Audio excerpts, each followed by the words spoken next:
Jo'ra, nega hech qayerda ishlamaysan? Yo, meni ishlagim keladi. Uydagilar ruxsat bermaydi-da. Sen go'rsoqda tug'ilgan ishni xursand bo'lganman. Katta bo'lsa yonimdan kirib ishlaydi deb o'ylagan. Sen hali ish topgan yo'q. Qachon ishlaysan, ha? Bechora bolani qiynamang. Hali balog'at yoshiga yetgani yo'q. Balog'at yoshi 25 ga kirdi-ku bu. Buni hali ishlashga ancha vaqti bor. Yura bo'laman. Biron joyda ishlaysizmi? Ha? Nima ish qilasiz? Direktorman. Qayerda direktori? Toza havoni? Kim aytdi sizga buni? Dadam. Va direktor. Toza havon direktori. Ertalabdan kechgacha limon chiqarib yotibsan. Qachon ishlaysan, ish topasan, ha? Gapir! Voy.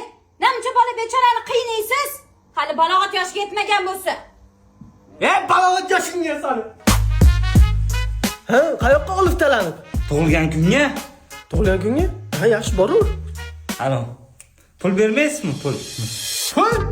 Va 25 ga kirding. Hech joyda ishlamaysan. Haligacha men pul berishim kerak senga, ha? Ha, berasiz-da, dadasi. Bolangiz bechora hali balog'at yoshiga kirmagan bo'lsa, berishga majbursiz. Hozir beradi, bola. Men hech qayerda ishlamasam ham pul berasiz. Dadasi, bu balog'at yoshidan o'tibdi. Bosing. Seni kallangga.